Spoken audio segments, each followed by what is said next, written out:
Okay, good evening everybody. Finally, malapit na tayo matapos sa chapter 9. Maybe two more lessons before we finish chapter 9. We are still on the story of Saul, and we're going to cover chapter 9 verse 26 to 31 ngayon, and I entitled it The Courageous Call. So let me read our text, verse 26. And when he had come to Jerusalem, he attempted to join the disciples. And they were all afraid of him, for they did not believe that he was a disciple.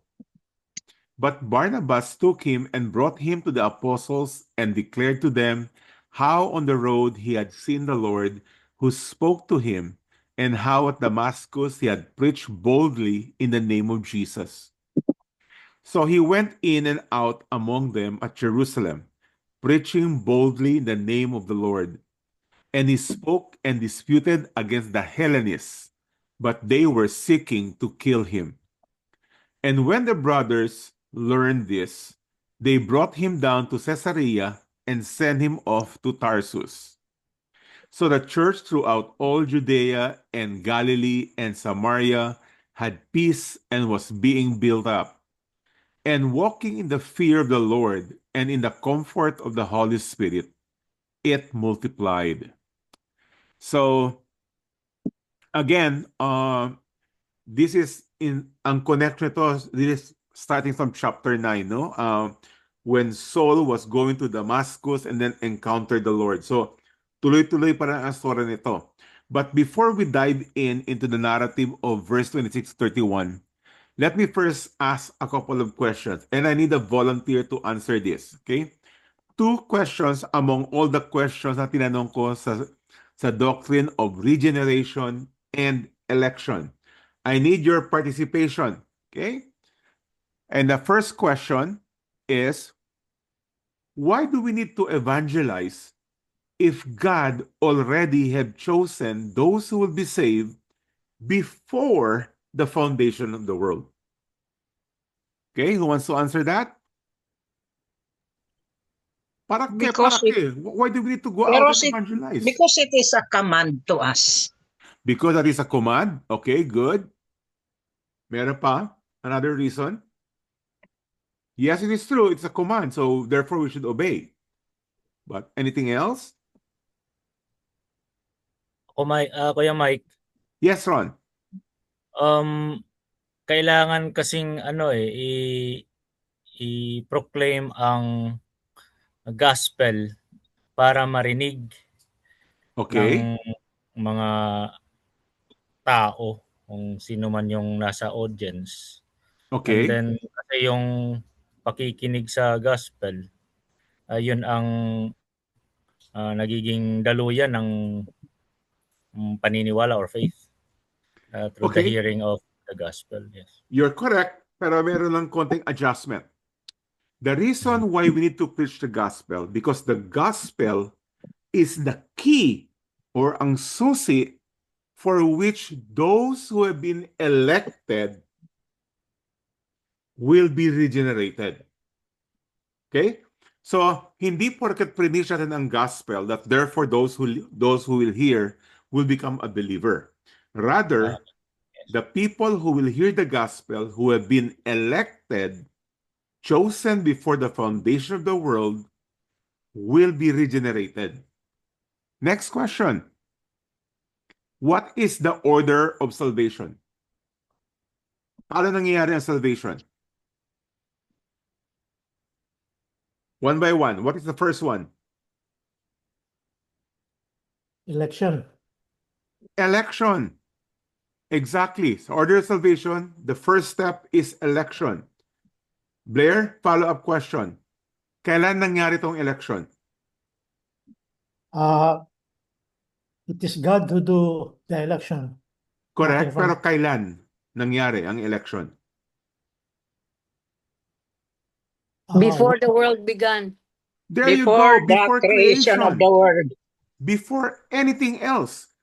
So hindi pa tayo pinapakanak, wala pa si Lolo, wala pa si, nothing. Before the creation of the world, Ephesians 1, the Lord God have already elected and chosen those who will become His. So what's the next step after election? Regeneration. Regeneration. Regeneration. Regeneration? Good. So, another question in line with regeneration. What is another more common terminology for regeneration? Born again. Exactly. So this is equivalent. When you say you have been regenerated, you have been born again. In other words, you have been made alive. Why have we been made alive? Because according to scriptures that we are all dead in our sin. We cannot respond to God. We can, even if we try, there's not, patay tayo, there's nothing. Okay, next one. What happens after regeneration?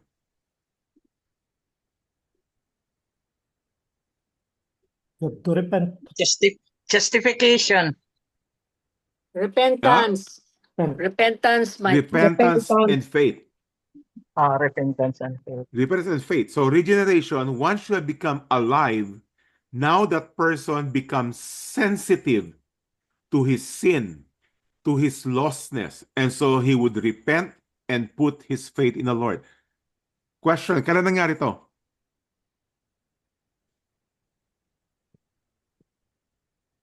Kailan yan? when you hear the good news, the gospel. Exactly. After hearing the gospel. Again, the gospel is important for evangelism because even if a person has been elected before the foundation of the world, he would not be ignited, he would not be regenerated, but not only until after he hears the gospel. That's why preaching of the gospel is very important. Okay? Now, we might not see the immediate conversion of a person because sometimes, as the Bible says, one plant, another water, but God makes it grow.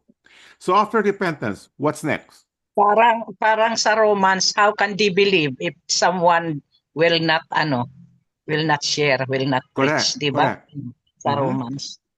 So yeah, they cannot believe.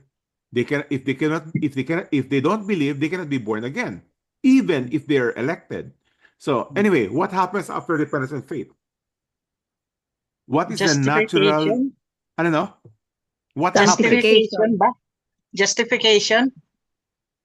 Justification and adoption. Adoption. It is immediate upon repentance and faith.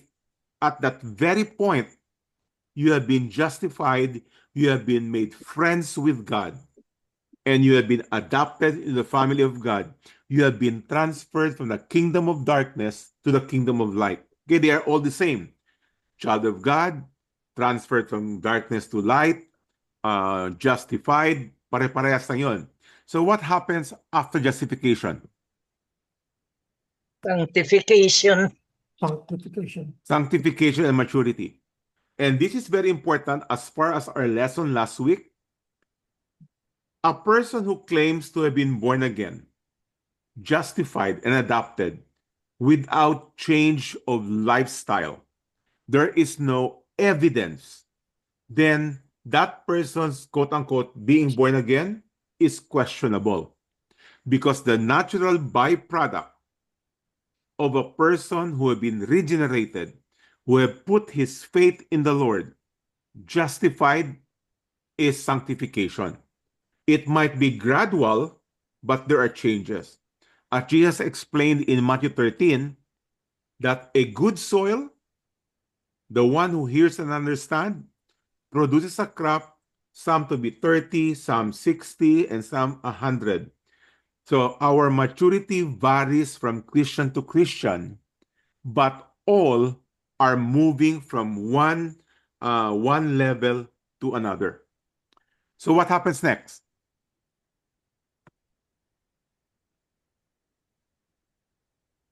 By the way, kailan nangyayari sanctification and maturity? When does this happen?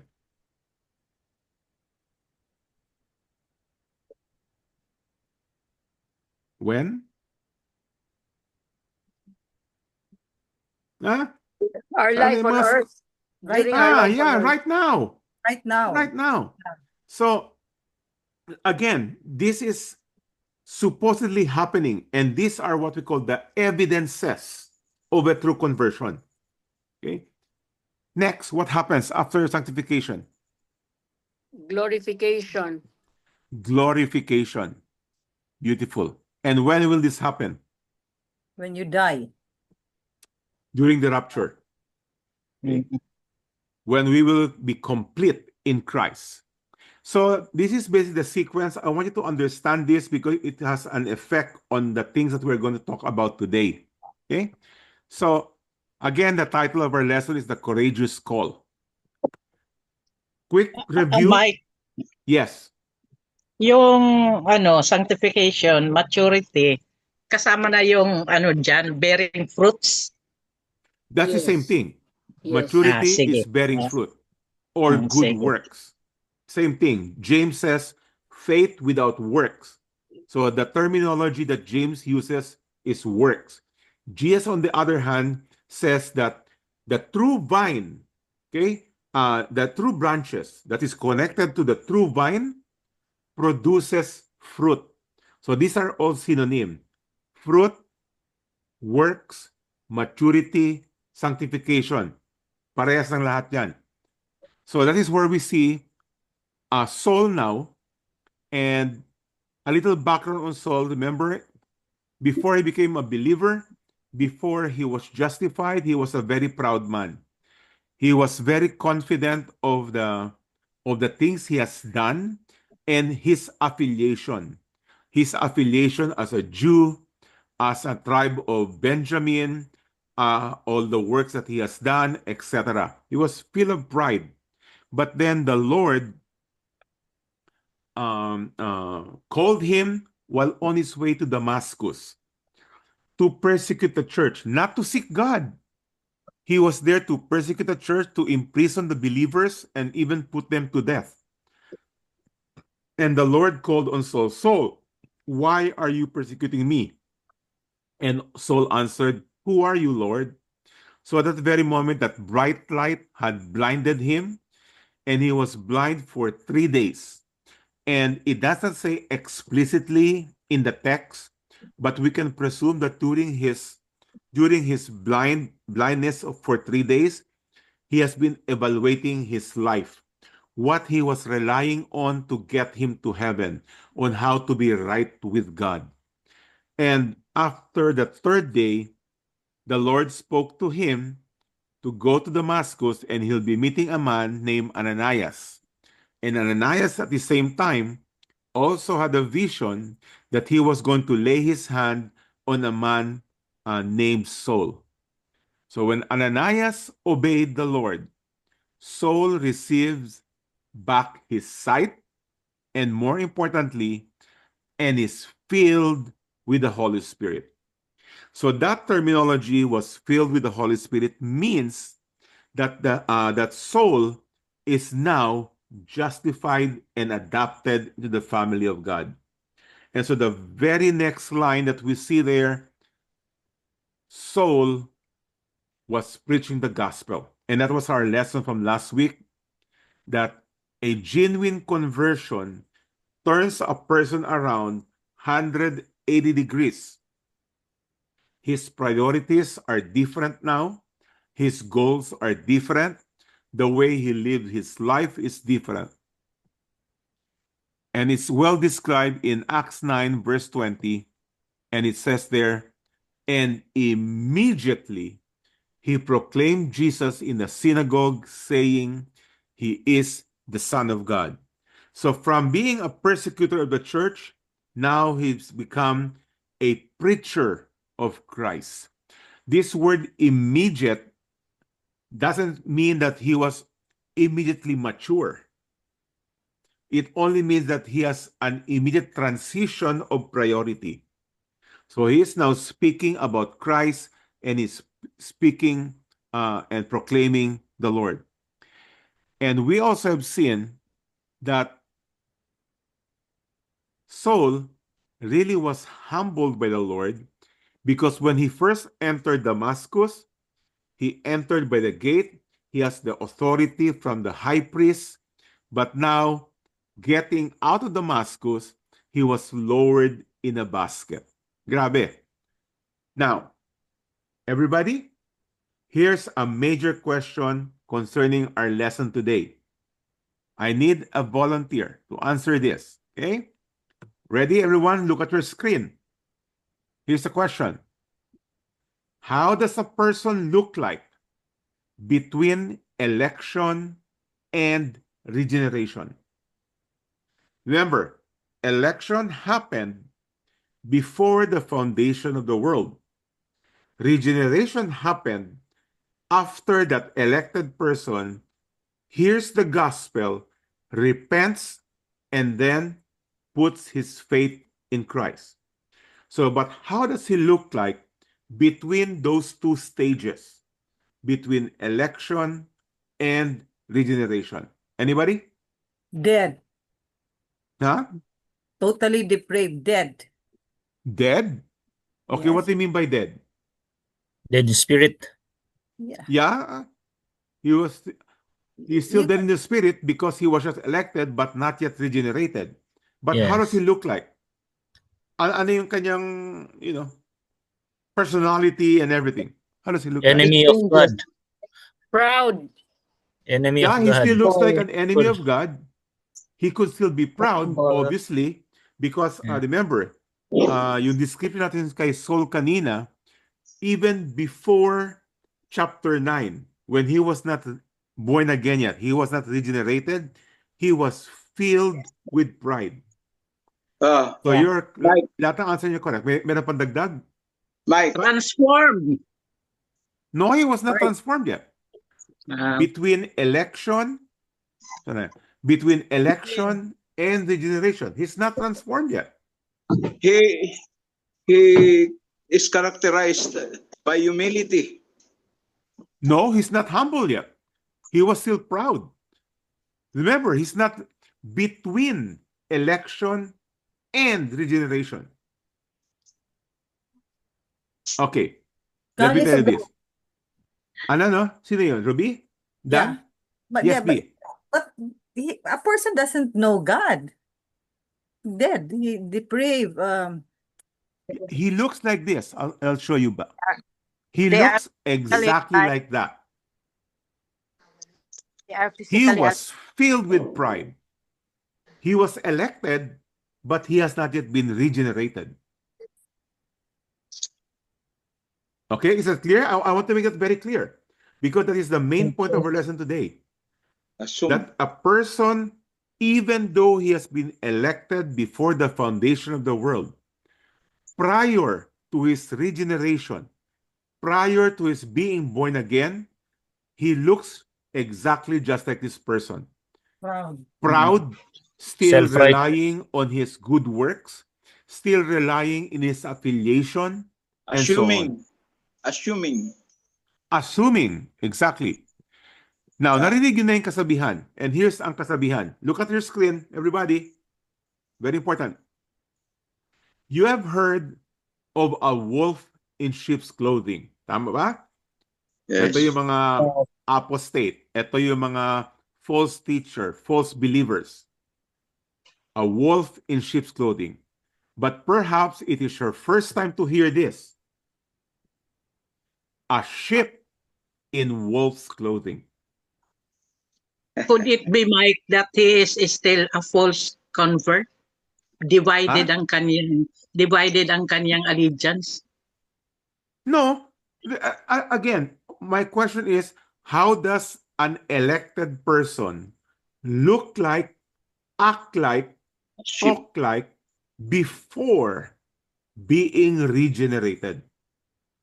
Apostate. Well, he's not an apostate. He is already an elected. He is already chosen. But he has not yet been regenerated. Naku, kailangan natin klaruhin to sa lahat. Everybody, I want to make this very clear because until we get this concept, it's difficult to understand the verses that comes after. Ulitin ko. Okay? Yung wolf, ang pagka tao niya, kumbaga, he's a wolf, pero mukhang sheep siya. Yeah. But on the other hand, there are the sheep of the Lord who still acts and moves and talks and Like a wolf. acts like a wolf. Okay, Dan, you're raising your hand. Yes, Yes. Mike, one clear example of a sheep in wolf's clothing is the thief on the cross. Uh-huh. Yeah, because all his life he was a wolf because he was a thief. He is a bad person, but Correct. and Correct. God changed his mind. Yeah. He And- was regenerated last Yeah. minute. Last minute. And in our lesson, the very good example is obviously the main character of chapter 9, Also Paul. Saul. Paul. Because Saul, prior to chapter 9, Was a he wolf. was boasting. I'm circumcised on the 8th day of the people of Israel, of the tribe of Benjamin, a Hebrew of Hebrews, a Pharisee, zealous persecutor, blameless under the law. So he was very proud of his affiliation and his accomplishments, even though he was elected before the foundation of the world. How do we know that he was elected? Well, we know it very well because of saan na ba yan? Claim. Saan na ba yan? Because of this. Ah, Because Right. Saul receives back his sight and is filled Filled with the Holy Spirit. And who are those people who can be filled with the Holy Spirit? Those who have been elected before Right. the foundation of the world. Okay, klaro na ba yun? Gusto ko pa ikot-ikutin para kasi this is the core of what I would like to talk about. Pwede kaya, Mike, Uh-huh. pwede kaya conviction or calling? What do you mean conviction calling? Convicted Conviction siya na he calling was a sa ano? sinner. Convicted siya na he is a sinner and he needed God to be saved. Okay. Again, I have to clarify, okay? The doctrine of election and of regeneration. The only people who can be regenerated are those people who have been elected before the foundation of the world. And the time by which they are regenerated is the time when they hear the gospel. Okay, klaro ba yun? Yeah. Everybody else? Klaro? Mario? yes. Yes. Clear. Isa? You hear the gospel. They believe, they Okay. accepted, and Ruby? Klaro yung B? yeah, very clear. Okay. To hear. Yeah. Kasi nga si Saul, we know that he's been elected. And the reason why we know he's elected is because he was filled with the Holy Spirit. He became a believer. Okay? So, claro. So now let's go to our text. You may ask your questions again later on after we're done. So let's go to our text. So now he is a believer. Okay? In Damascus, he was fishing. He was brought down sa basket because people were trying to kill him. And when he had come to Jerusalem, so from Damascus, he goes back to Jerusalem. He attempted, the keyword is sinubukan niya, attempted to join the disciples. Now, that means that there was hesitation from the point of view of Saul. Mag-join ba ako kila Peter? Pupuntahan ko ba sila? They know that I was a persecutor of the church. I have put their maybe family members or friends in prison. So even Saul had hesitation. I mean, kilalang kilala siya as the persecutor of the church. Then it says this. Ano ba yan? And they, now who's the they? The believers in Apostle. Jerusalem were all afraid of him, for they did not believe that he was a disciple. Question: why did they not believe that he was a disciple? Because Persecutor. he looks still like a wolf in sheep's Wolf. clothing. Sheep's clothing, yeah. And even a person who have been recently been born again, even though he is a sheep, oftentimes many of his actions are still of the wolf. Yeah. The new believer. Claro? Yeah. Klaro yan? Yes. That is why it says there, and they, the believers in Jerusalem, were all afraid of him. Bakit? They did not believe that he was a disciple. And that's natural. I mean, even for myself, kahit yung quote-unquote normal person who will approach me and say, I'm a Christian, I really don't believe that person. I still somehow have to see some clue, some evidence that he truly is a Christian. Lalo na sa atin, no? When I say sa atin, Filipinos, because most of us grew up in believing that we were Christians, that we are Christians, basically since birth. So that's why everybody will just say, oh, I'm a Christian. So, but do we believe it automatically? Of course not. So don't be gullible. That's the whole point. Don't be gullible. But then there's this special person among the believers in Jerusalem. But Barnabas. So remember, all were afraid of Saul. But Barnabas. Pwera na lang si Barnabas. Now, Barnabas, by the way, his real name is Joseph. Binigay sa kanyang palayaw niya, tama ba yung palayaw, nickname? Palayaw niya as Barnabas. Because the word Barnabas means encourager. Okay? So, in other words, among all the believers in Jerusalem, Barnabas, siya ang lumapit kay Saul. He was the one who checked out and find out, totoo ba yung conversion ni Saul? Was he really been born again? Does he truly know Christ? So there was basically an investigation on the part of Barnabas to find out the genuineness of the conversion of Saul.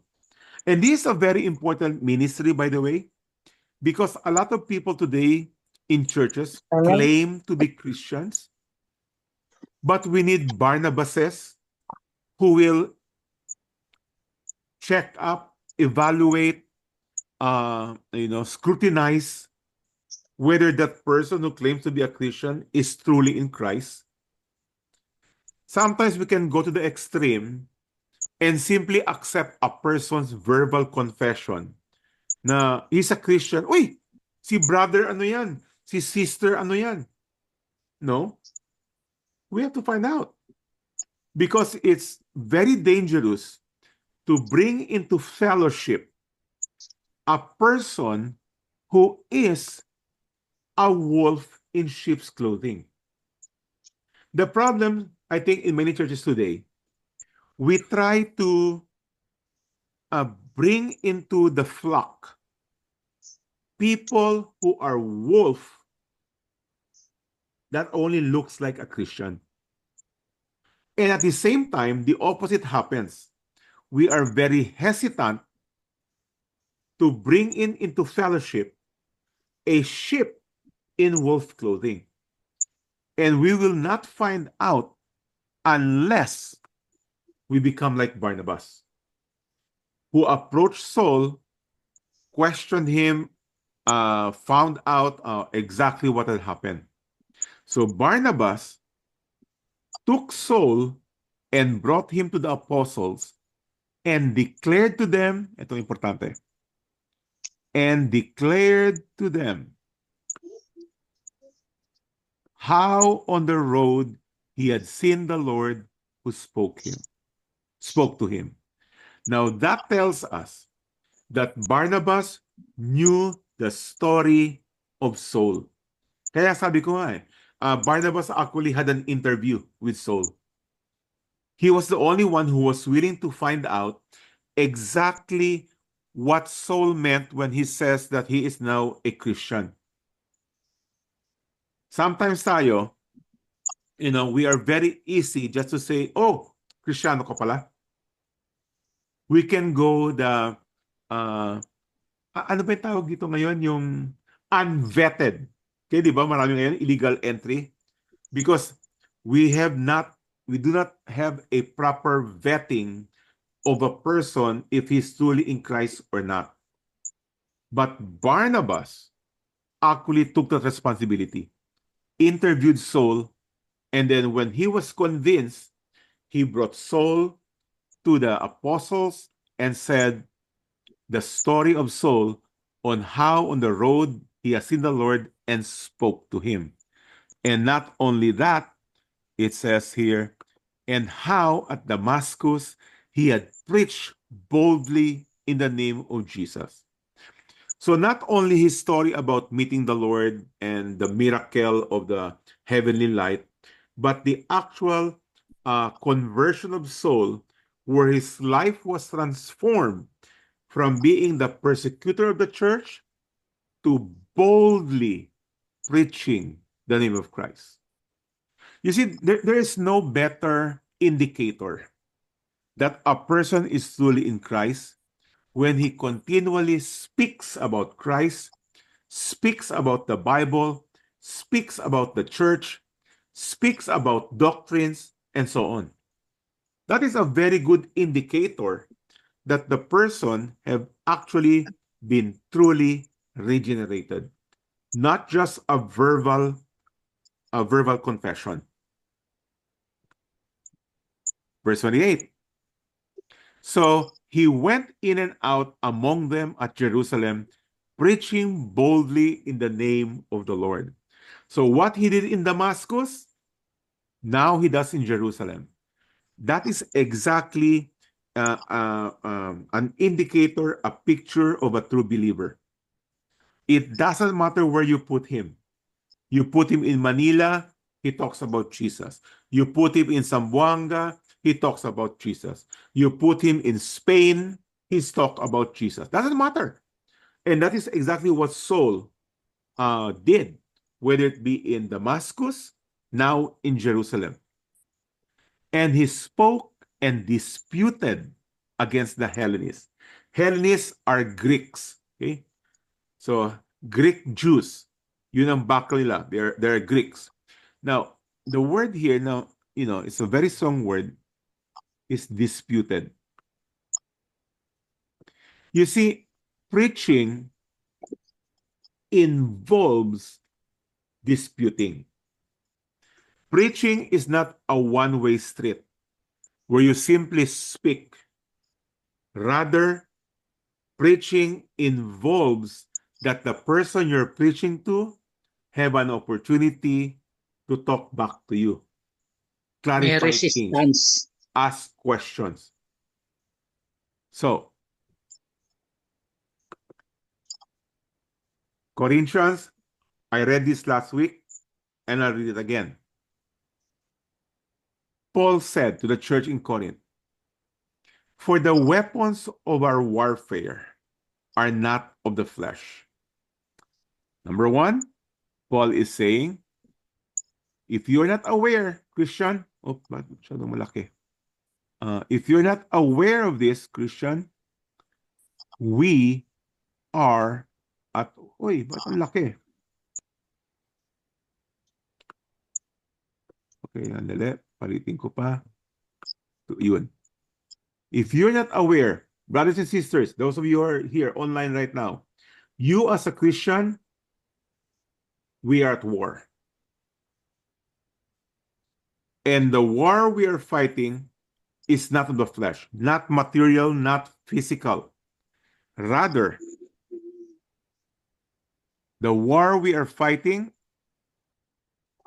and the weapons we are using have divine power to destroy strongholds. Question ngayon is, ano tong strongholds na to?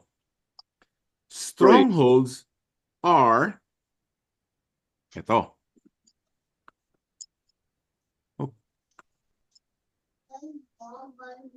Are arguments and opinions that are raised against the knowledge of God. That is why we need to dispute. That is why we need to be well-versed. That is why we need to be properly equipped. That is why we need to have a good understanding of how a man is made right before God. Because that's the whole essence of preaching the gospel. And go and take every thought of that other person captive to obey Christ. So that's what we see Paul was doing. He spoke and disputed against the Hellenists, but they were seeking to kill him.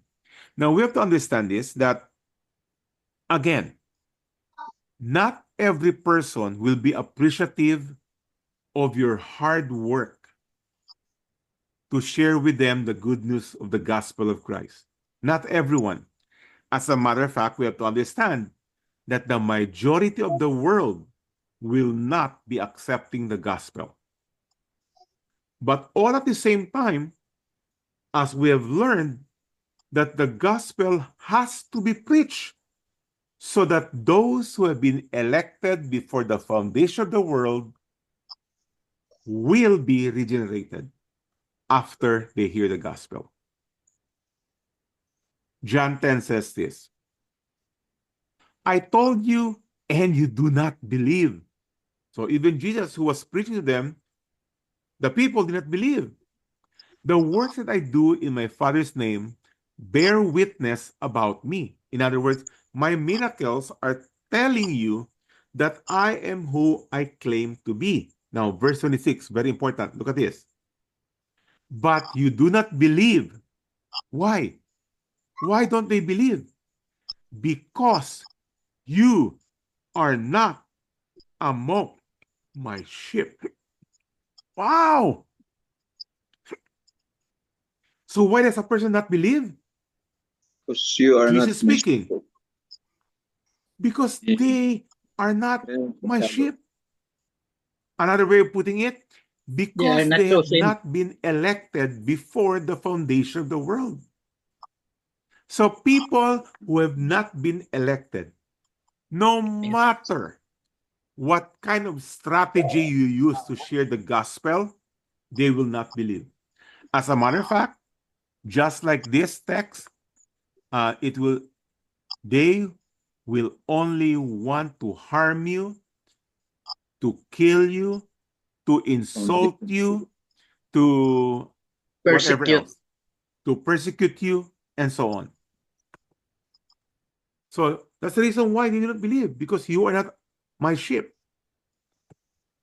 27. My sheep hear my voice. Now, this is very important.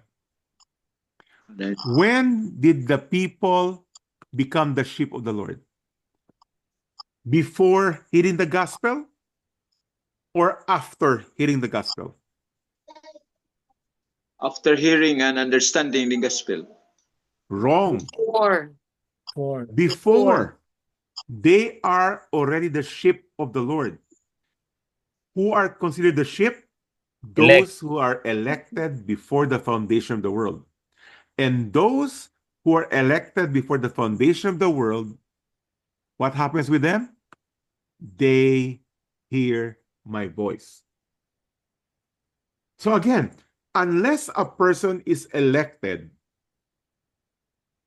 no matter what you do and say to them, you pakainin mo na, magdrama ka na, magsunduin mo na,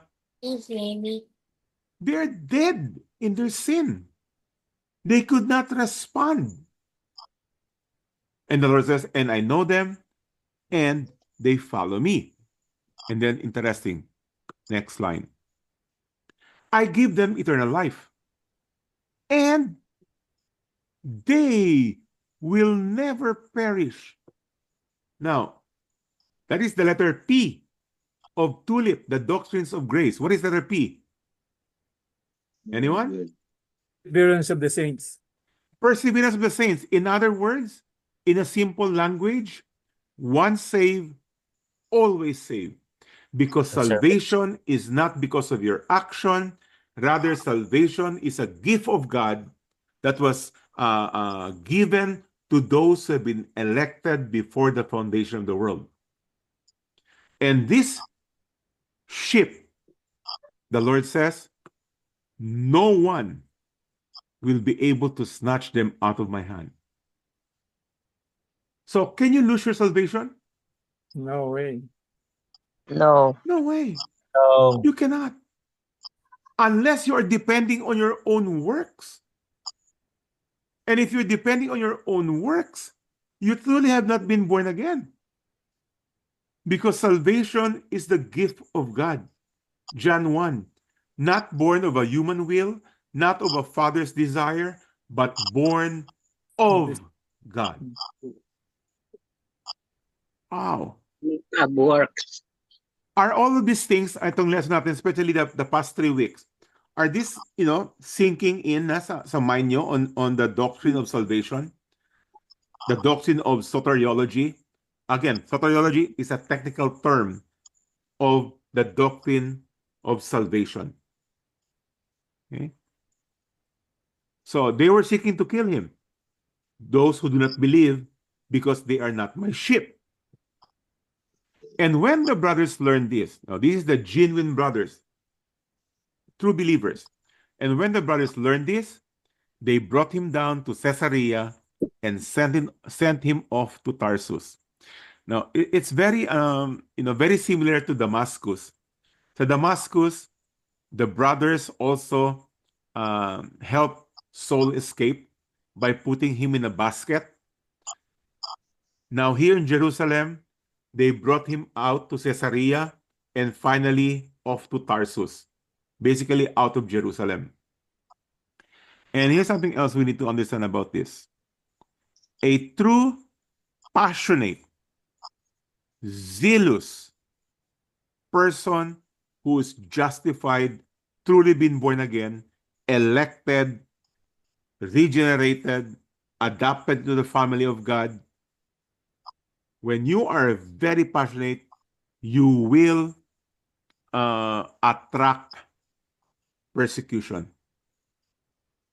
And that's exactly what happened to Saul. But since he was brought to Tarsus, so the church throughout, that's all of Judea and Galilee and Samaria had peace and was being built up. It was growing. Why? Well, in the narrative, because Saul was being brought from one city to another preaching the gospel. Romans 10 says, and Connie mentioned this earlier, and here's the importance of preaching the gospel, because it is the key for which an elected person is regenerated. Paul says in Romans 10, how then will they call on him in whom they have not believed? Oh, man naman. How can they call on the Lord if they have not heard about the Lord? And how are they to believe in him on whom they have never heard? So elected people has to hear the gospel in order to believe. And how are they to hear without someone preaching to them? How So this is beautiful why that is. we go back to the question, why is evangelism necessary if the Lord had chosen those who will become his even before the foundation of the world? Why? Because the elected people could not believe unless they hear the message of Christ. And it requires that someone preach to them. And how are they to preach? Unless they are sent, as it is written, how beautiful are the feet of those who preach the good news. If I will paraphrase this as well, at least in the case of Saul, how beautiful are the feet of the bold, unfearful believers who would preach Christ, even putting their own life into danger. Yep. That's how beautiful your feet is. Corinthians says this about Saul and every believer. So Paul says, if anyone is in Christ. Now, why does he say this, if anyone is in Christ? Because it is a very common reasoning back then and even today. We always say, ano lang naman ako eh, I'm new in the Lord. Or wala pa naman ako masyadong alam eh. Ay, hindi naman ako pastor eh. Hindi naman ako elder eh. I mean, we have all this reason. But Paul throws out this statement to make it inclusive of everyone. If anyone is in Christ, not just the mature, not just those who have been Christians for 10 years, anyone who is in Christ is a new creation. The old has passed away. Behold, the new has come. Now, what is the new that has come? All is from God, who through Christ reconciled us to himself and gave us the ministry of reconciliation. That is the new thing. What's the new thing? The This is new from job of reconciliation. It is not the job of your pastor. It is not the job of your cell group leader. It is not the job of your board members and the elders and the deacons and the worship team and or the evangelistic group. No. If anyone is in Christ, you have been given the ministry of reconciliation. Who are these people? Those who have been elected and finally regenerated. And here's the ministry. That is, in Christ, God was reconciling the world to himself, not counting their trespasses against them. And ito na, and entrusting to us the message of reconciliation. You see, we, the true believers, those who have been justified and adopted into the family of God, has a very huge responsibility and also have a great, what do you call this? Responsibility and opportunity to be used by God to reach out to those who have been chosen by him before the foundation of the world so that they would believe, regenerate, and be born again. Therefore, we are ambassadors for Christ. God making his appeal, how? Through the angels? Through the pastors? Through us. And who's the us? Anyone in Christ. Anyone. And here's our message to the world. Our message to the world. We implore you, we beg you, on behalf of Christ, be reconciled to God. That's the message of an ambassador of Christ. Result, the church throughout all Judea and Galilee and Samaria had peace and was being built up and walking in the fear of the Lord. What does this mean? Walking in the fear of the Lord. And in the comfort of the Holy Spirit. Yeah, let's start with the walking in the fear of the Lord. Simply put, Reverence. obedient to the Lord, not just reverence. Sometimes we think of reverence as I really worship the Lord. No, walking, that is a verb. That's an action word. In obedience to the Lord and finding its comfort and its peace from the Holy Spirit, knowing that those whom we will speak the gospel to will respond if they have been elected, even though, let me go back sa kanina, saan na ba yun? Even though they look like wolves. Because sa totoo lang, okay, I think many of us will try to run away from people who looks like Saul prior to his regeneration. When he was still a man filled with pride. Sinong gusto lumapit diyan? Who want to share to a person like him? We will all run away, right? We are all fearful. That is why it's important to also have the spirit of Barnabas, who will actually, in a way, risk approaching a person who looks like a wolf. Because the reality is, we don't know who. Alam nyo ba sino ang wolf, sino ang sheep? We don't know. Not until we preach the gospel. So, ano tayo? So the church grew and multiplied. So that's the courageous call. The call to preach the gospel. It takes courage to speak boldly the word of God.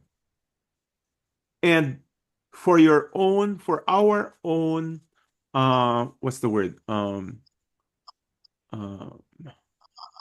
confirmation. For our own confirmation that we truly have been elected and regenerated, we must be preaching the word of God. Now, when I use the word preach, I don't mean you need to have a pulpit. What I meant is that there's a change of direction, a priority on sharing the word of God to people, taking every opportunity to be able to speak about Christ, to speak about the church, to speak about the Bible, and so on. For our group, for example, now obviously, this is not for a boasting, this is not being boastful. All of you here attend the Bible study. I have to prepare our study. And I'll tell you, preparing study is not, don't think it's natural. No?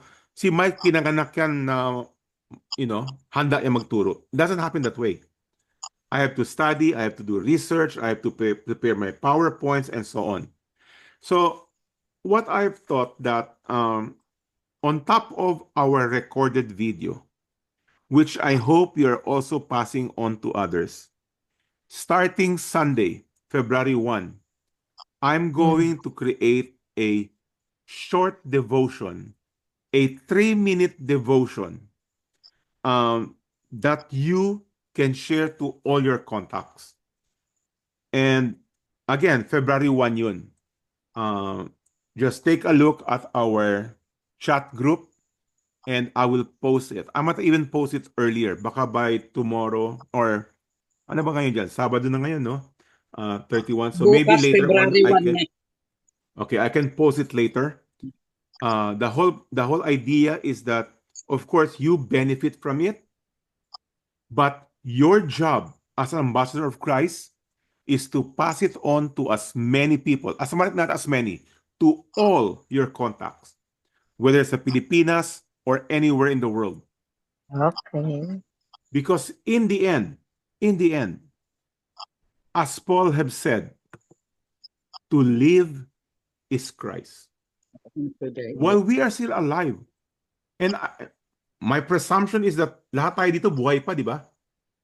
Meron ba dito patay na? Wala pa, no? So the only purpose of life is to live is Christ. And I would like to play another song, music that has, I created basically with the help of an AI with the theme of to live is Christ. As a matter of fact, when I was making this, my first title was "To Die is Gain." Yun supposedly ang title, "To Die is Gain," which is coming from the same verse. Pero sabi ko siguro, para medyo mas positive ng konti, to live is Christ.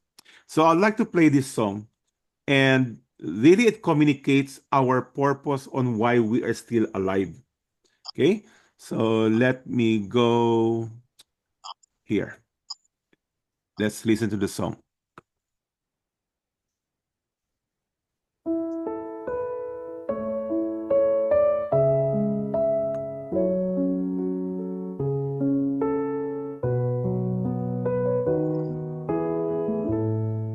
Lord, my life belongs to you. Every breath I breathe is you.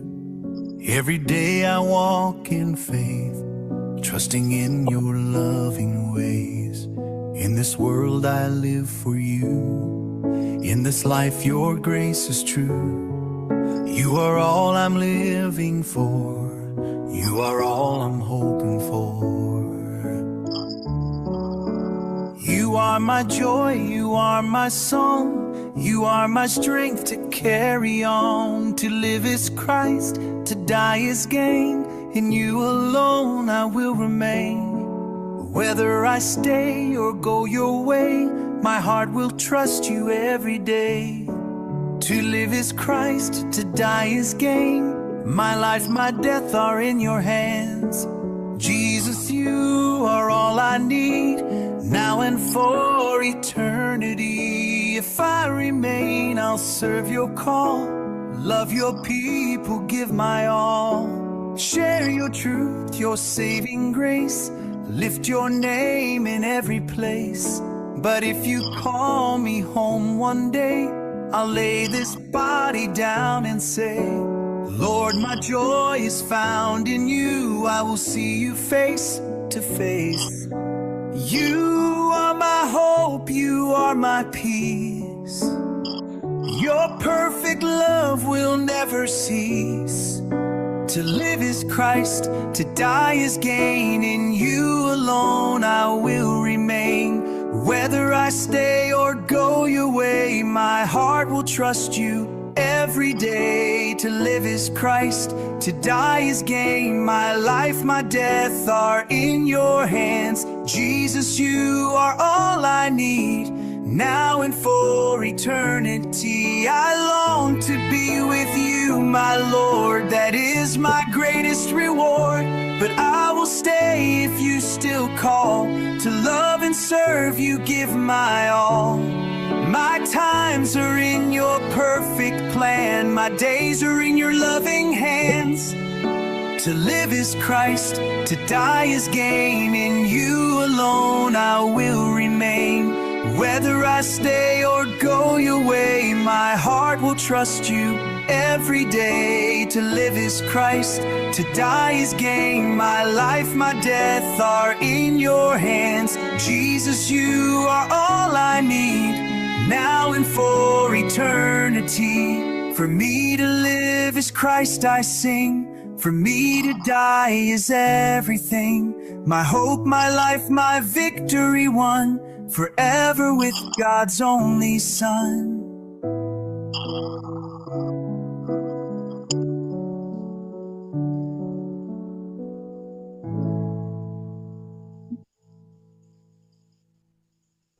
So, to live is Christ.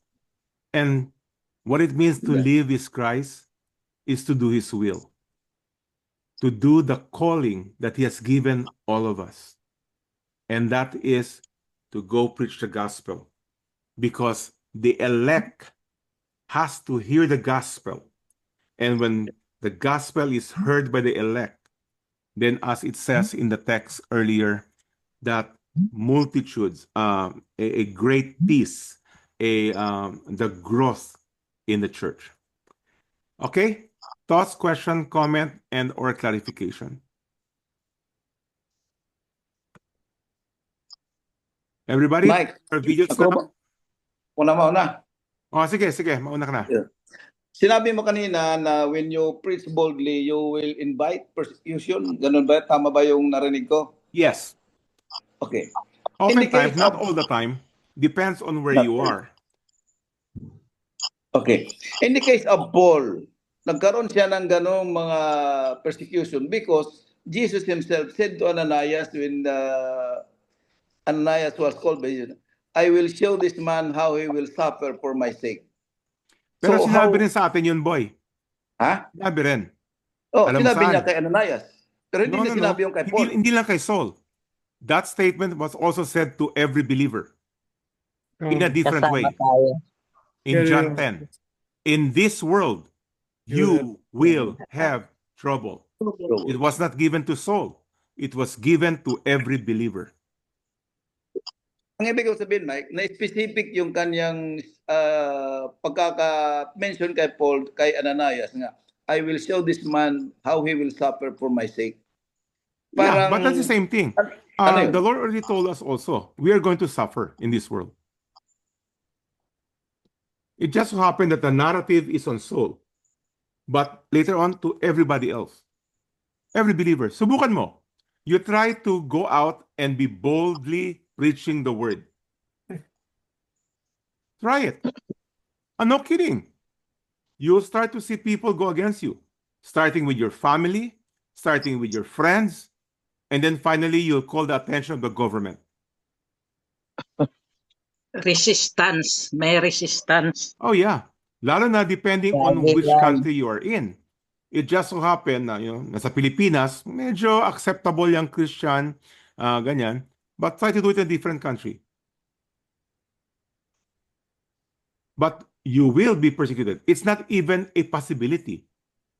If you desire to live a godly life. That's what it says. Now the problem with many Christians, we do not want to live a godly life. We want somewhere, okay lang. We don't have a deep desire to live a godly life. And to live a godly life means a life of obedience.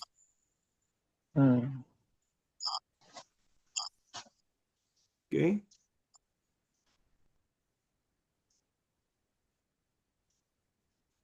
Weng, I think your mouth is moving pero wala kang audio.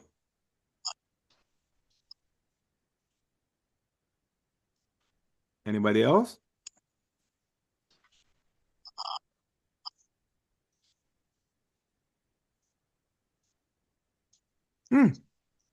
Ano nangyari? Where are the ambassadors?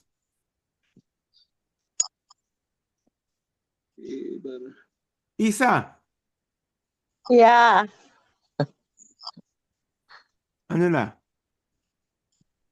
Sorry. Bigla ako Weng. naputol. Yeah, Sorry wala na, kang no? audio kanina. Gawing. Okay. I just wanted to say na very bold talaga yung rejection ng Christians ngayon. Kung nagiging bold yung mga Christians, ganun din ka-bold yung pag-reject sa kanila. I mean, particularly in the US and Western countries, no? They openly show yung hate and scorn and mockery talaga. As in, angry, sometimes violent reactions talaga, no? Yeah. So dito sa Pilipinas, Filipinos are not confrontational, no? Pero iba naman yung effect dito pag tumalikod ka na, sabihin nila, "Uy, si Boboy or kung sino ba 'yun, nagko-convert sa atin." Nako. And then, it attaching a connotation doon na talaga derogatory ba? Yung mababa talaga yung tingin sa iyo. It will happen, not in your face but in your back, that is what people will be talking about, di ba? Ganyan talaga yung Ganun, yeah, reaction. exactly. Because the gospel is really very offensive. It's It is. it's an upside down parang truth to what they are used to, no? Yung mga worldly beliefs nila, pag pinresent mo yung gospel, kabaliktaran lahat eh. I mean, it's so hard to accept that. Yep, Yeah. exactly. Yeah. Saka Mike, I have a comment. Oh, yeah. It's very, very challenging to be bold because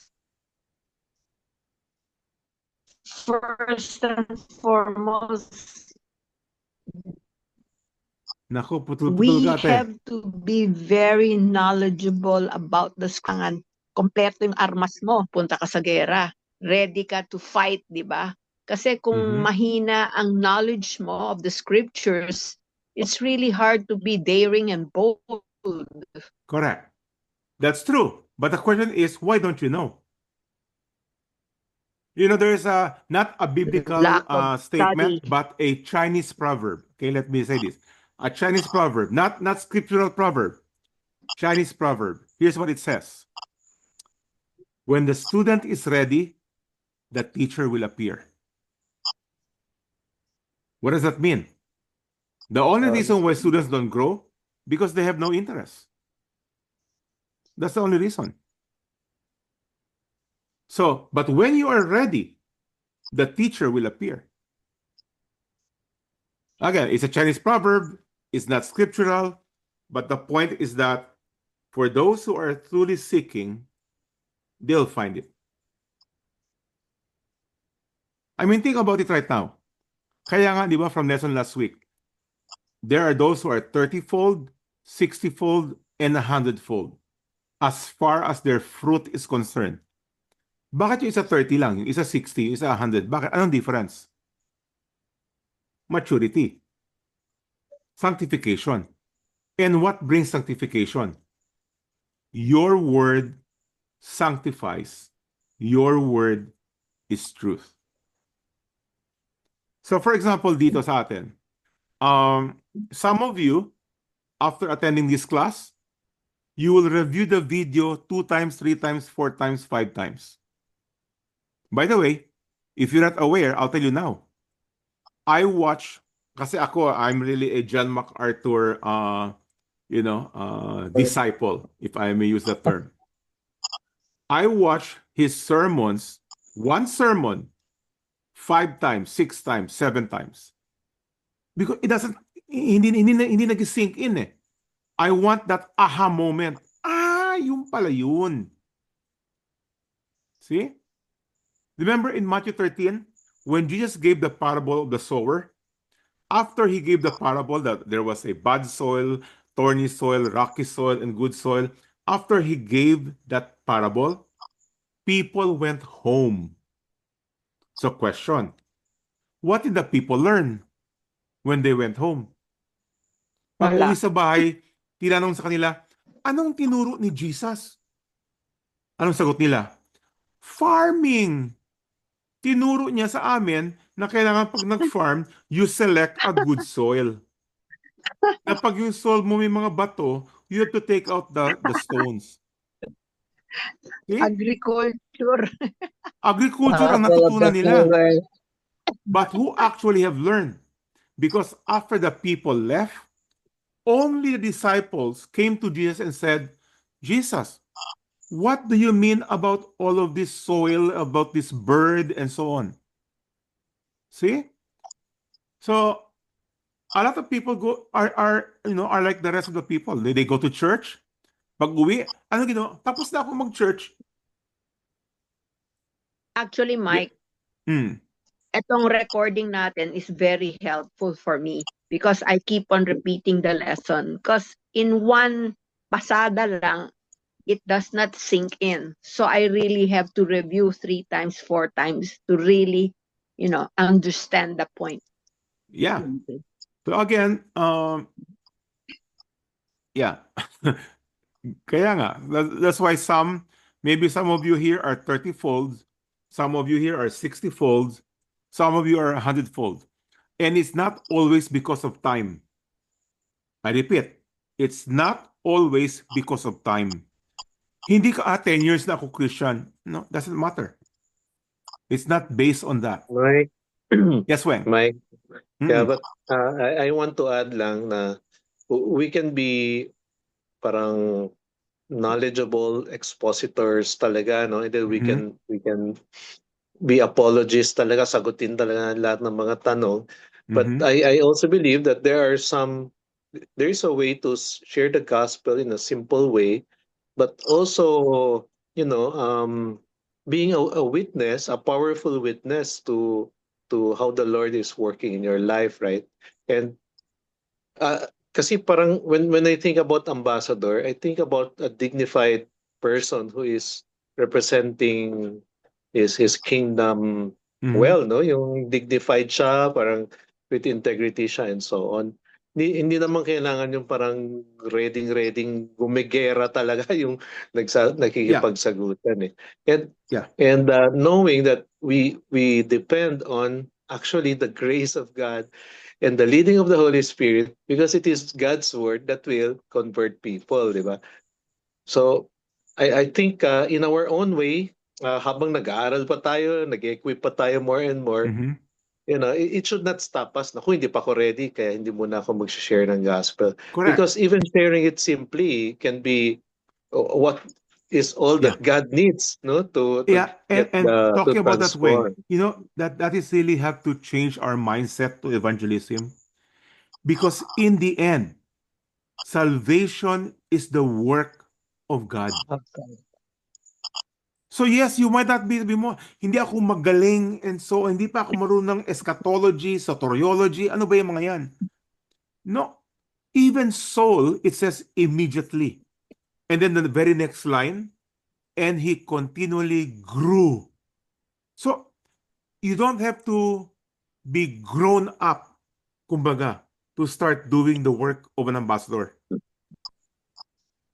See? Like right now, I'm giving you a tool. The tool that I have decided to do is a devotion, a 3-minute devotion. Now, obviously, the work is on my side. I have to prepare it, I have to record it, and so on. But at a bare minimum, for example, I'm asking all of you to pass it on to all your contacts. As a matter of fact, let me share this. I'll give to you ahead of time what is for tomorrow, which I'll be sending. Okay? I'll show it to you, my screen. Ito yung devotion for tomorrow. My very first, and I will, saan ba yan? Okay. Okay, here we go. Did I click share? Hold on na. Share audio. Share audio. Okay, here we go. Maiksi lang to. It's like 2.5 minutes.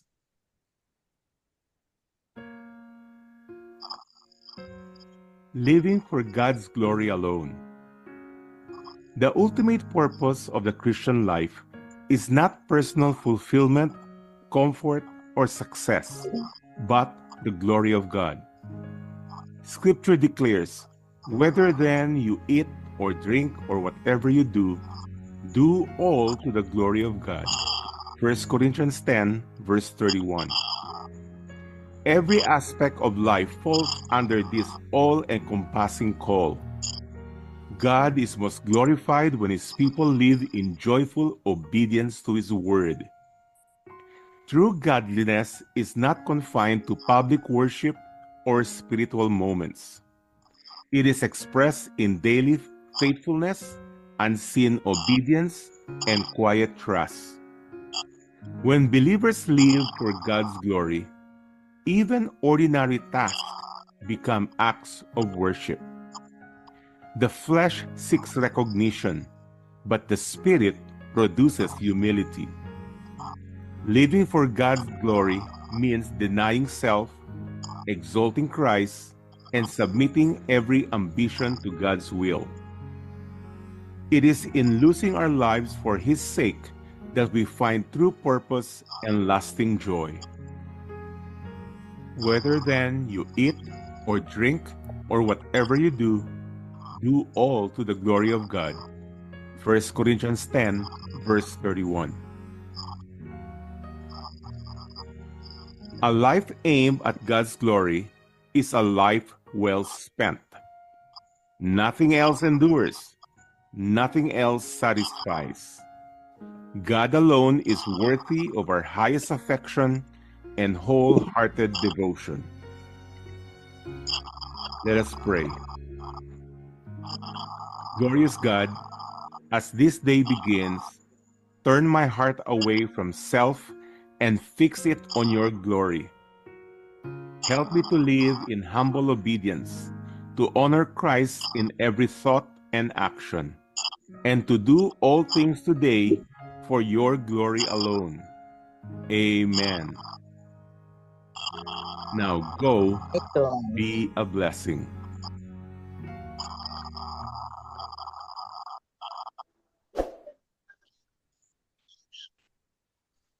Okay, so that's about 2 minutes and 45 seconds. So I'll be doing a devotion like that every day. So your job, as you see it in our chat group, copy paste it and send it to all your contacts. Okay, so yeah. It's all summed up, really. And by the way, thank you for all of you who contributed on how to make it better. I had my initial, and then somebody said, add music, and then the other one said, add a short prayer at the end, and another one said, kasi original, I had my picture doon. So sabi pa, wag na lang yung picture mo, yung ano lang, yung ship na lang. O sige, yung ship na lang, and so on. But that is basically, I would say, the final version. Okay, so every day it won't be longer than 3 minutes. Question, comment on that? Can you do that job as an ambassador? Pass it on. Very nice, very Yes, effective yes, yan. yes. Minadali Ito na lead nga to lang yun, less- hindi pa pass on mo lang. Yeah, Tama yan. but remember, Isa, maraming tamad Yeah. na Christian. Alam mo ba? Parang ganun. Mike, Hindi mo pa Oo. magawa. Mike, Boy. I think we need to discuss siguro longer or exhaustively ano ba ang ibig sabihin ni Jesus when he say you are an ambassador of Christ. Kasi if you compare the ambassador to the present, especially to the world, they are bad. You don't want to be Okay. ambassador because the He bad actually ambassadors here are explained bad. what kind of ambassador. He Ambassador actually ng said China. exactly what. Let me go to the text again, okay? So, alam ko, sabi ni Lowell kanina, kasi we have the picture of an ambassador of today na, respectable and so on. So, let's start here. Therefore, we are ambassador for Christ, God making his appeal through us. Let me backtrack a little bit, okay? So, what kind of ambassador are we? Jesus says this. As Christ reconciling the world to himself. So, which model are we to look at and follow as an ambassador? Christ. How did Christ reach the world? Well, he said in Luke 15, he came to 55 pa kita. save the lost. May. So the model is not a 255 Philippine pa. ambassador to America. Is not an American ambassador to Nataon ako. Japan. Dali. Who's that? Somebody is, may audio na lumalabas. So the model of an ambassador is Christ, who actually came here as an ambassador of God. That's what Jesus says. As the Father have sent me, what did he say next?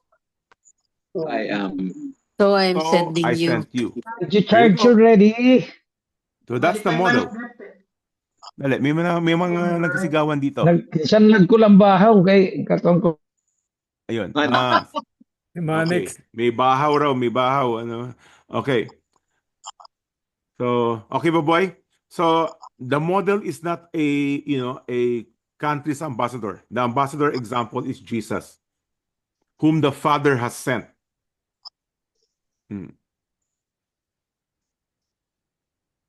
Okay, any more? So I'll be posting two things, ha? Number one, yung video ng To Live is Christ. So that's the kumbaga second official music. Mike, follow up lang. Mike, follow up lang. Yes. Okay. Because Ano yun? the reputation nowadays about ambassador is not good. Is it also possible that we change the name, the description of ambassador in the Bible, because it's not the same as what we see here? Well, I it's mean, not because the even different in there. Yeah. Pero that's the word, ambassador. If you want, it's just the representative. That's all. So if you don't want to use the word ambassador, the representative, that's the same thing. Messenger. Siguro The sent messenger. one. Okay. Messenger. So- Messenger siguro. Messenger. Again, you can play around with those words. What is more important than the title? You don't go around and say, I'm ambassador of Christ. You don't go around with that. You're just simply a Christian. So don't worry about the title. This is only for our description purposes. That is our job, to carry the message of reconciliation. So we don't have to carry the title, Oy, pastor ako, Oy, elder ako. Oy, forget about those titles. That's why even in the text, it says, if anyone is in Christ. That's it. I think If that's you need to be a better. Christian, then this is what you need to do. I think that's better. That's a better approach, a better mindset.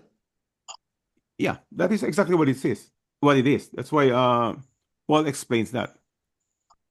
Okay. Don't get bothered about the title. Okay. Mm-mm. Any more? Mike. Bernadette type here, the lyrics is more of a prayer. Actually, it is that. Yeah. It is a prayer. So, yeah, you're Yeah, asking the I- Lord, Lord, if you want me to still stay here on earth, then use me. That's Mm. basically what it is. But if you take me, hallelujah. Okay, that's what it is. Yeah. Mm-mm. Hmm. Dan? Yes, Dan? Going back to your lesson kanina, yung the sheep in wolf's clothing, it reminded me of my experience. Two things. My first experience was, I thought he was a sheep. Hindi ko pa alam yung sheep and wolf noon that time. So I invited Mhm. some pastor sa church namin sa TBC. Only to find out later, si Pastor Steve pa naka-recognize sa kanya na he was a fake. That he was a wolf in sheep's He was a clothing. wolf. Kasi Ano, fantastic wolf? ito. Si Pastor Steve nag-verify sa kanya. And through Aha. his interview with him, and he called up people in Manila. I know that. Naalala ko yun. I was Ah. new also. I mean, he even prayed over sa anak ni Henry, di ba, sa hospital. So, but he Oo. brought him to TBC. And later on, si Steve ang naka-discover kung sino siya. You So, know, he very- itong word na discernment, sometimes, especially if you're coming from a charismatic background, we think discernment is just like, coming from the heavens. Uy, na-discern ko. The most practical gift of discernment is ask questions. Yeah. Then you'll be able to discern. Kasi minsan akala natin yung discernment, uy, alam ko itong tao na to, magnanakaw to. No, you just have to ask questions. And to follow Mike, the second experience, lately lang mga 2 years ago, little story of mention, buti andyan si Manix. I know Manix from before. I know he was a wolf. And I heard from the radio na he was broadcasting another a new story. Iba na, nagbago ang kanyang, sabi ko, na iba ang gimmick ni Manix ngayon. So I confronted him one time. I saw him, we were walking, nagkita kami sa Astrodome. And pare, sit down tayo, pag-usapan natin, what happened to you? Totoo ba yung pinagsasabi niya? And I heard his testimony. And the rest is history. I saw his life, and I even invited him to TBC, to our Yeah. group. And the rest is history. Andyan si Manix. And this is important, no? Kasi the opposite is true. A sheep in wolf's clothing. So, we need to be, in that case, in that scenario, we need to be a Barnabas. Okay? We have to have, find out. Do not just run away. Ay, wala yan. Hindi. Because if they are elected, if they are the sheep of the Lord, all they need to do is hear the gospel. Because when they hear the gospel, they become alive and be able to respond to repentance and faith. Okay? Manix, yes. Punta tayo ng Ganito Espanya. kasi. Oh. Ito, okay, malamig, pero hindi na masyado ngayon. 8 ngayon. Ang sa akin naman, kasi sa church na na-attendan ko ngayon, hindi ako kasali doon sa mga workers. Pero ang inputs nila ay talagang magaling naman kasi talaga yung pastora nila saka yung pastor. Kinokolek ko tapos kine-check ko rin doon sa inaano mo. At ang pinagtutuunan ko talaga ngayon ng discipleship is yung sa radyo ko. Kaya hindi ko talaga ina-absenan. Kaya malaking tulong talaga ito. Malaking tulong ito. Kahit yung church dito malaking tulong din eh. Kasi nagno-notes din sila, mas rigid sila sa pagno-notes ng pag-member ka ng DG nila. Saka yung DG nila, hindi malalaki, tagli 5 lang, 4. Kaya nakakapag-usap talaga. Hindi pa masyado akong malalim doon, pero mas maganda ko yung kalagayan ko rito na hindi ka kasama sa masasabing nasa loob talaga ng leadership. Parang common na talagang ka lang talaga, isang worshiper lang doon. Maganda kasi makikita mo yung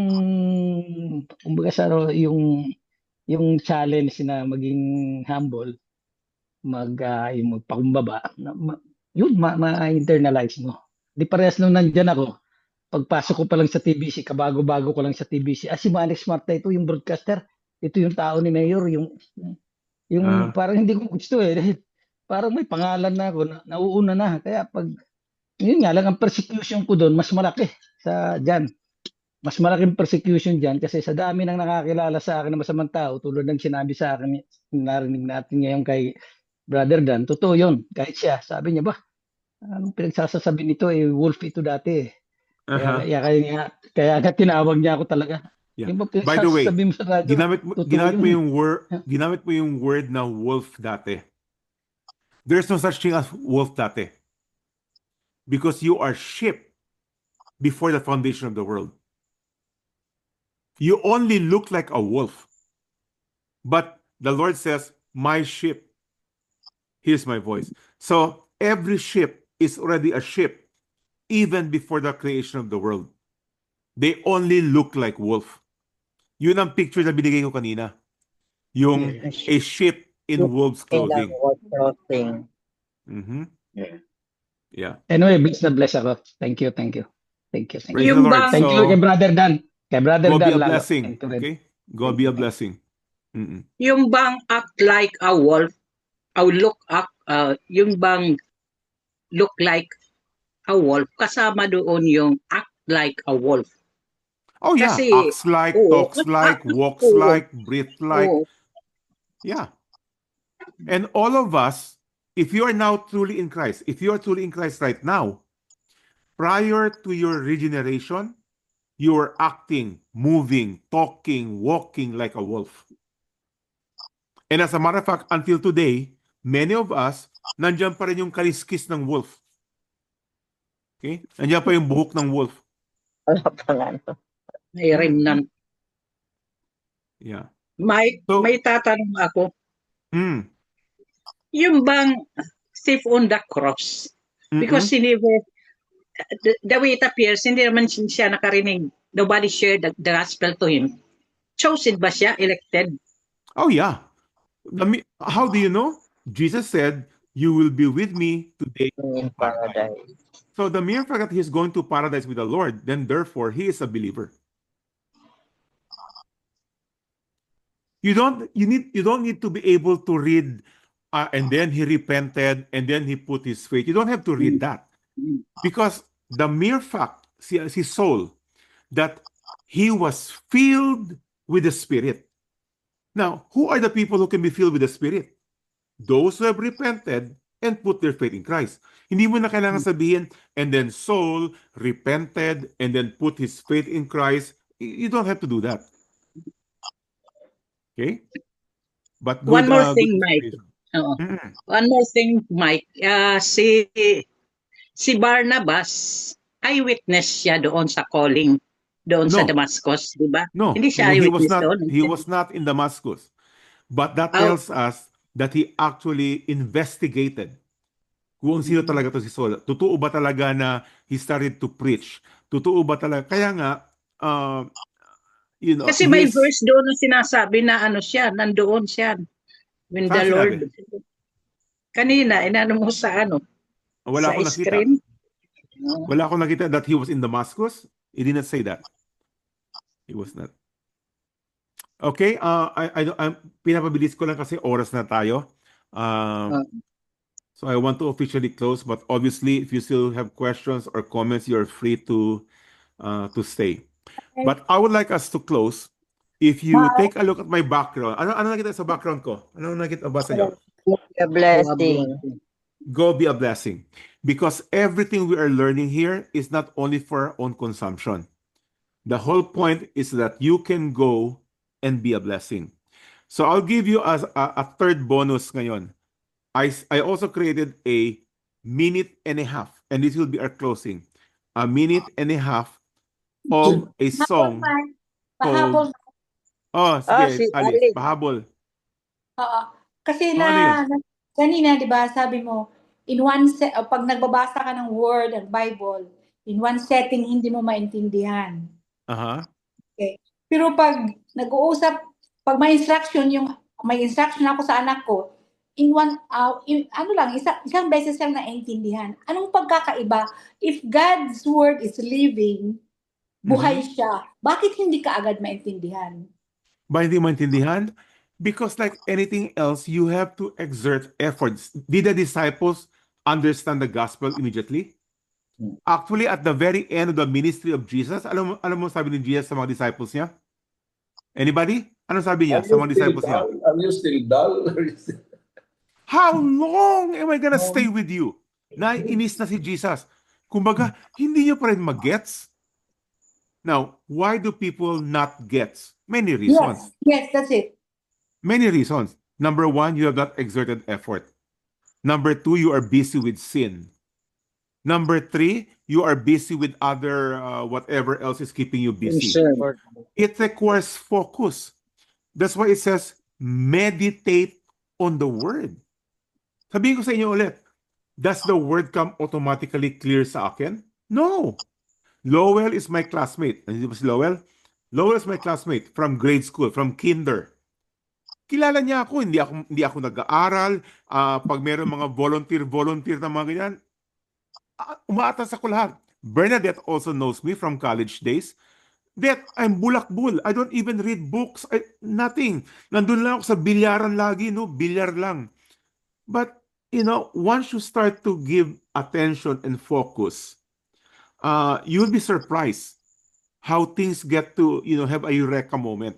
Ay, ganun pala yun. Ay, ganyan pala.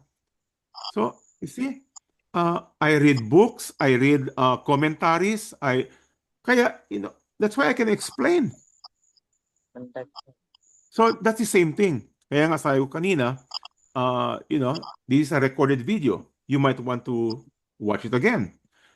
You might want to watch another respected, preacher na favorito mo. Ako, favorite ko si John MacArthur. Although patay na siya. Si R.C. Sproul, patay na rin.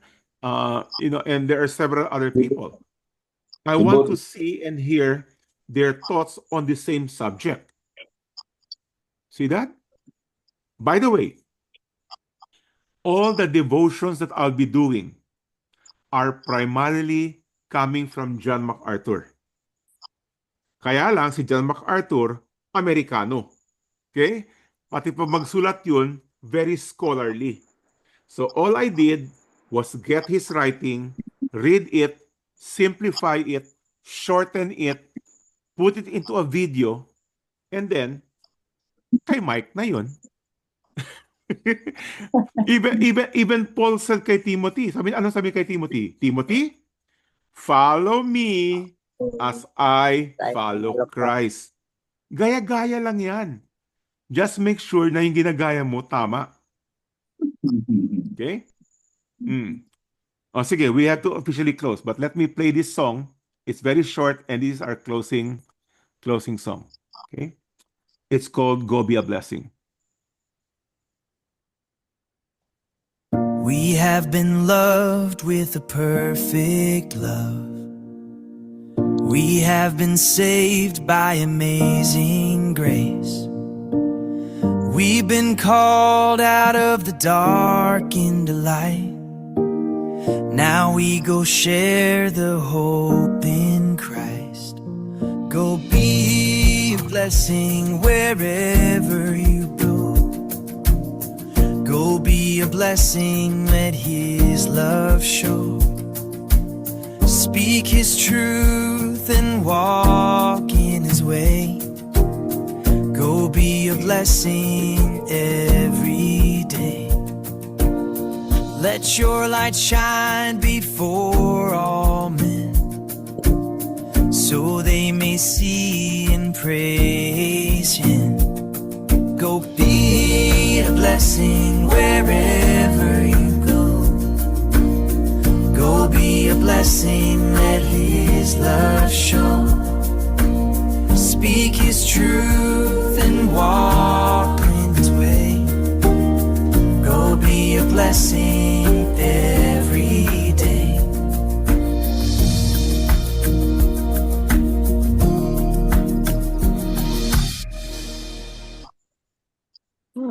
Father, we thank you for tonight and thank you for your word.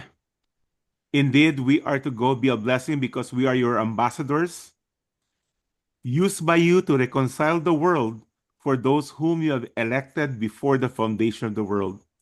Thank you, Lord, for this privilege to be used by you, Lord. At the same time, we accumulate heavenly rewards as we do the work here on this earth. So truly, to live is Christ, and to die is gain. In Jesus' name we pray. Amen. Good night. Good night. All right. Thank Go you. be a blessing. Thank you, Mike. Good night. Good night, everyone. Good Good night, night. everyone.